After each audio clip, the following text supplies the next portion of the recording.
عرب میں بیٹی جب پیدا ہوتی تھی تو اس وقت میں ایک آدمی کی حالت کیا ہوتی تھی، اللہ تعالیٰ نے اس کو بیان کیا ہے۔ قرآن کریم میں اللہ فرماتا ہے وَإِذَا بُشِّرَ أَحَدُهُمْ بِالْأُنثَىٰ ظَلَّ وَجْهُهُ مُسْوَدًّا وَهُوَ كَظِيمٌ، جب ان کو عرب والوں کو جاہلیت کے دور کی بات ہے، کفار کی بات ہے، وَإِذَا بُشِّرَ أَحَدُهُمْ بِالْأُنثَىٰ، جب ان میں سے کسی کو بیٹی کی خوشخبری دی جاتی ہے، ارے آپ کو بیٹی ہوئی، ظَلَّ وَجْهُهُ مُسْوَدًّا، اس کا چہرہ کالا پڑ جاتا ہے، وَهُوَ كَظِيمٌ، کظیم کہتے ہیں اندر سے غم اور غصے کو آدمی کنٹرول کر رہا ہو، بہت پینے کی کوشش کر رہا ہو لیکن وہ ہاتھ میں سے نکل رہا ہو کنٹرول، وَهُوَ كَظِيمٌ، کہ ایک انسان پی جانے کی کوشش کر رہا ہو غصے، چہرہ ایک دم آدمی ایک دم بہت اپسیٹ ہو جاتا، چہرہ کیسا ہوتا، خوش ہوا تو کیسا، بیٹا ہو تو کیسا ہو جاتا، چہرہ کھل جاتا ایک دم، اور ایک آدمی کا جہاز ڈوب جائے تو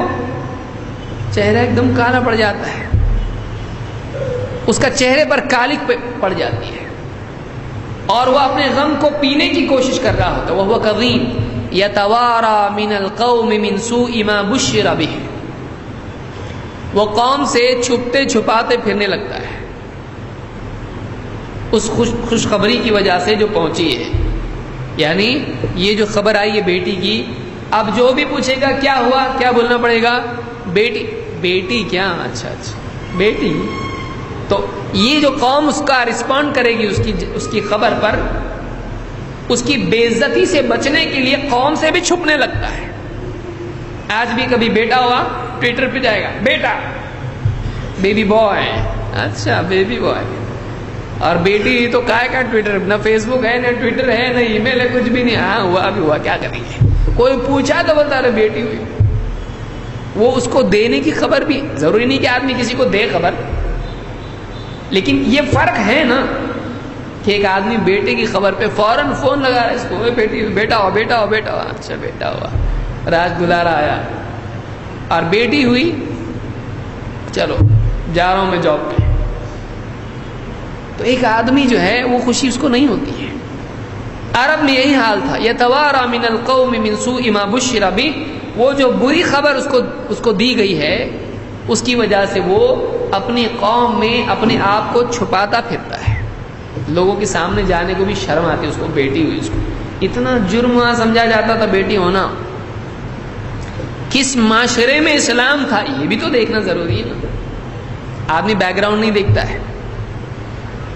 آدمی بیک گراؤنڈ نہیں دیکھتا ہے کہ اسلام جب آیا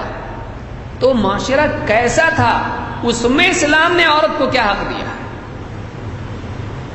اس میں اسلام نے عورت کو کیا حق دیا۔ ایمسکہ علی ہون ام یدسہ فی التراب، دو آپشن اس کے پاس ہوتے ہیں،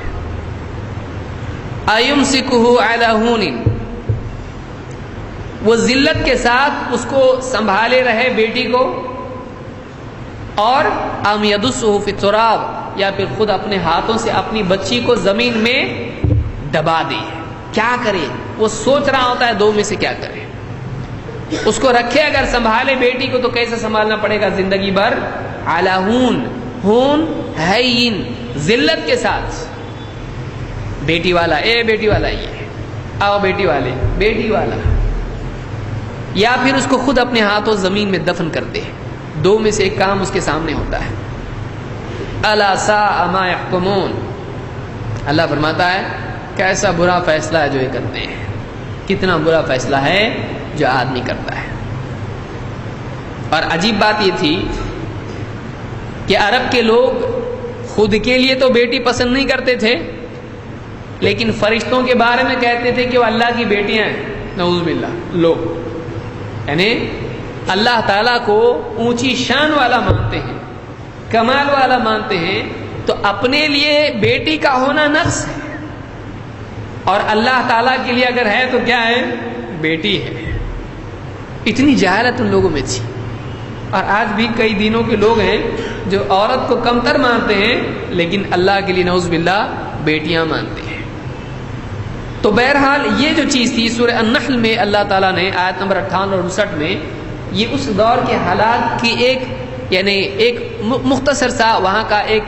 حال اللہ نے بیان کیا ہے کہ بیٹی پیدا ہونے پر کیا ہوتا. یہ تعریف ہو رہی ہے نہیں، یہ اس انسان کی برائی بیان کی جا رہی ہے، کیونکہ اللہ نے بتا دیکھو کیسا ہے یہ، الا ساء ما يحكمون. تو ایسا کرنا برا ہے اسلام میں کہ ایک آدمی کو بیٹی پیدا ہونے پر شرم آئے، وہ قوم سے چھپے یا اس کے بارے میں ٹینشن میں آئے کہ اس کا کیا کروں، رکھوں کہ نہیں، ماں کے پیٹ میں اس کو دفن کر دوں، یا پھر اگر یہ پیدا ہونے دوں تو پھر ذلت کے ساتھ مجھ کو رہنا پڑے گا بیٹی والا بن کر. اتنا سب خرچ کرو، ایجوکیشن پڑھاؤ اور پرائے گھر میں دو اور ان کے آگے چھوٹا بن کے جیو، دب کے جیو. یہ انسان کے لیے آج بھی آپشن ہے، آج بھی وہی مانگتا ہے، تھوڑا الگ طرح سے ہے، حال وہی ہے، تھوڑا سا معاملہ بدل گیا ہے. تو بیٹے کی حفاظت اگر کرنا ہے